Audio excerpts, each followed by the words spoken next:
చెప్పండి మేడం. కార్డుకి ఇవ్వండి. ఒక్క సెకండ్ మేడం. ఇదండి మేడం. ఎంత? 10 రూపాయలు మేడం. ఇదే 20. 10 చిల్లర ఇవ్వ. వ్యాపారం చేసేది ఇట్టేనా? నన్ను చూసి నేర్చుకో. మేడం 10 రూపీస్ చేంజ్ లేదు, రేపు వచ్చి తీసుకోగలరా? 10 రూపాయల కోసం రేపు మళ్ళా రావాలా? లేదంటే 10 రూపాయలు ఇక్కడ ఏమన్నా కనపడుతున్నాయి తీసుకోండి మేడం. బాగా చూసుకోండి, ఇబ్బంది ఏం లేదు. అదో ఆ స్టిక్కర్ ప్యాకెట్ ఇవ్వండి. ఇదండి మేడం. బాగుంటుందా నాకు? ఒకసారి పెట్టుకొని చూడండి మేడం.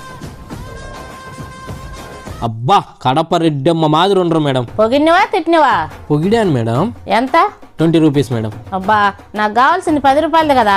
ఇది తీసుకొని 10 రూపాయల్లోనే ఏదన్నా ఉంటే చూడకూడదా? మీరు వాడేశారు కదా మేడం అందులో ఒకటి, మళ్ళీ రిటర్న్ తీసుకోమంటున్నారు. అది ఎట్ట కుదురుతుంది మేడం? కంపల్సరీ మీరు ఇంకా తీసుకోవాల్సిందే. Okay madam. ఏంది ఓకే? నాకు రావాల్సిన 10 రావాలిగా. ఓ సారీ, 10 రూపాయలకి పాన్స్ పౌడర్ తీసుకోండి మేడం. ఇదేదో ముందే ఇవ్వచ్చుగా. మీరు ముందే అడగచ్చుగా 10లోనే చూపిమని. ఇది వ్యాపారం.